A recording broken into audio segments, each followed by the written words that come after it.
बिस्मिल्लाहिर्रहमानिर्रहीम, अस्सलाम वालेकुम स्टूडेंट। स्टार्ट करने लगे अपना टॉपिक डायबिटिक कीटोएसिडोसिस। अच्छा, प्रीवियस वीडियो में ना हमने टाइप 1 और टाइप 2 का जनरल सा डिफरेंस किया था, और टाइप 1 के हमने फीचर्स की बात की थी कि क्लिनिकल फीचर तो दोनों में सेम होंगे ना, पोलीयूरिया, पोलीडिस्पिया, वेट लॉस, ठीक है।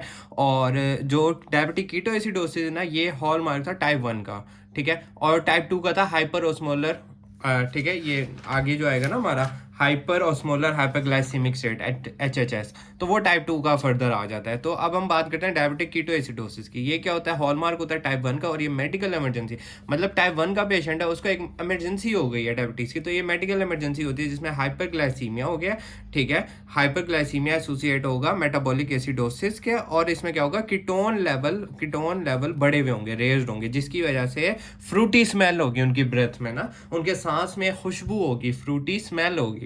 तो ये एक जनरल सा फीचर होता है डायबिटिक कीटोएसिडोसिस का। पैथोफिजियोलॉजी की बात करें कि ये अकर होता है टाइप 1 डायबिटीज मेलाइटस में, बट आल्सो अकर होता है small number of ketosis prone type 2 diabetes mellitus में। और करेक्टराइज इसमें क्या होता है? हाइपरग्लाइसीमिया होता है, हाइपरकीटोनीमिया होता है, और increase anion gap metabolic acidosis होती है, जिसमें वीनस पीएच लेस देन 7.3 हो जाता है। ये भी एमसीक्यूज। और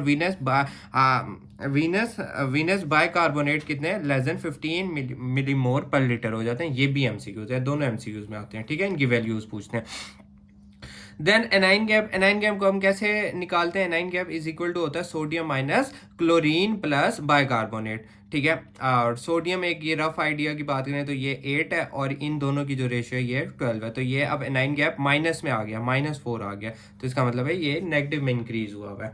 तो ये एक जनरल सा ये एनाइन गैप निकालने का एक जनरल सा फॉर्मूला होता है। देन आ गया हाइपरग्लाइसीमिया और कीटोएसिडोसिस। हाइपरग्लाइसीमिया क्या, इसमें क्या होगा, due to increase gluconeogenesis, glucose की फॉर्मेशन बहुत ज्यादा हो रही है, और इंक्रीज ग्लाइकोजिनोलाइसिस, और ग्लाइकोजन की ब्रेकडाउन ज्यादा, ग्लूकोज की प्रोडक्शन ज्यादा हो रही है और ग्लाइकोजन की ब्रेकडाउन ज्यादा हो रही है, और डिक्रीज ग्लूकोज अपटेक हो रही है इनटू सेल में, और lead to osmotic diuresis, fluid loss हो रही है, इलेक्ट्रोलाइट एंड डिहाइड्रेशन हो रहा है। देन बात करते हैं कीटोएसिडोसिस की। ये क्या होता है? State of uncontrol catabolism associated with insulin deficiency, यानी कि कैटाबोलिज्म, अनकंट्रोल कैटाबोलिज्म ब्रेकडाउन हो रही है और एसोसिएट हो रही है इंसुलिन की डेफिशिएंसी के साथ, और due to insulin deficiency cause by mobilisation and oxidation of fatty acids, और जो कि इंक्रीज कर रहा है सबस्ट्रेट ऑफ कीटोजेनेसिस, और डिक्रीज हो रही है कीटोन की क्लियरेंस, यानी कीटोन की क्लियरेंस डिक्रीज हो रही है, मतलब प्रोडक्शन तो ज्यादा हो रही है, फॉर्मेशन तो उसकी ज्यादा हो रही है, जिसकी वजह से फ्रूटी स्मेल है, और accumulation of ketone body produce कर रहा है मेटाबॉलिक एसिडोसिस। अब बात करते हैं प्रेसिपिटेंट की। प्रेसिपिटेंट में ना इसके क्या नाम है, 6I आ जाते हैं। 6I को हमने याद रखना है कि insulin deficiency, iatrogenic infection, inflammation, ischemia, infarction और इंटॉक्सिकेशन।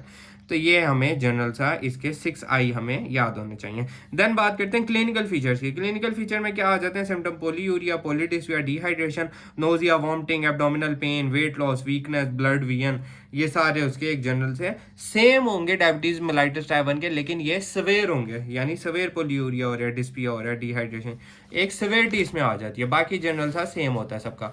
बाकी उसके साइंस की बात करें तो इनमें टेकिकार्डिया हो जाएगा, हाइपोटेंशन, डायम्यूकोस मेम्ब्रेन हो जाएगी, कोल्ड एक्सट्रीमिटीज हो जाएगी, पेरिफेरल साइनोसिस होगी, हाइपोथर्मिया होगा, कुछ स्मॉल ब्रीदिंग होगी। ये क्या होती है? डीप ब्रीदिंग होती है to compensate metabolic acidosis with odour of acetone, यानी फ्रूटी स्मेल, एसीटोन की स्मेल होगी इसमें।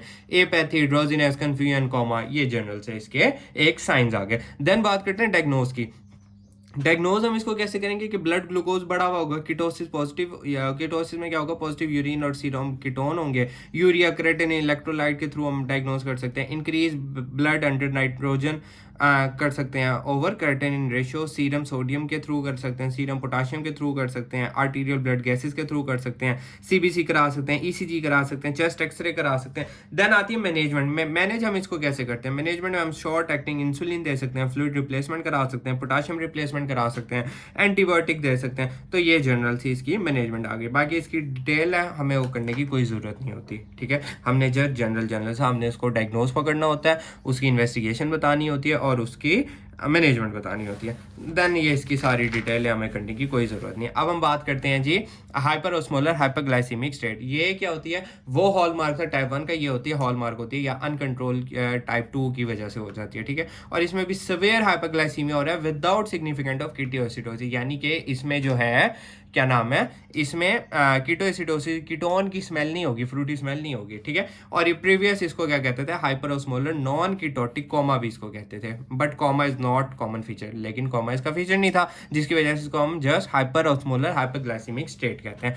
क्लिनिकल फीचर्स की बात करें ना, तो क्लिनिकल फीचर में dehydration, stupor, coma, precipitating factor भी सेम होंगे जो डायबिटिक कीटोएसिडोसिस के थे, बट आल्सो इंक्लूड डिहाइड्रेशन और रीनल फेलियर इनमें होगा। डायग्नोज हम इसको कैसे करेंगे कि हाइपरग्लाइसीमिया हुआ होगा, 600 से ज़्यादा हुई होगी ग्लूकोज, इंक्रीज सीरम ऑस्मोलरिटी होगी, मोर देन 320 मिली ऑस्मोल पर लीटर से ज़्यादा होगी, mental level, mental status alter होगा, ये उसमें नहीं था, ये अब इसमें आ रहा है, और इसमें प्रोफाउंड डिहाइड्रेशन हो रही होगी, नो कीटोएसिडोसिस होगी, कीटोएसिडोसिस भी उसमें था, इसमें नहीं है, और raise blood under nitrogen over creatinine ratio होगा, ठीक है, और वो कितना था 7.3 से ज़्यादा होगा, ठीक है, उसमें कम था। तो एक जनरल से इसके डिफरेंशियल पॉइंट्स आ गए। पोर प्रोग्नोसिस किस में होगी, जिनमें हाइपोथर्मिया होगा, हाइपोटेंशन होगी, टैकीकार्डिया होगा, ब्रेडिकार्डिया होगा, सेवियर हाइपरनेट्रीमिया होगा, सीरम ऑस्मोलैरिटी मोर देन 360 मिली ऑस्मोल पर केजी होगी, और प्रेजेंस ऑफ अदर सीरियस कॉमोर्बिडिटीज होगी।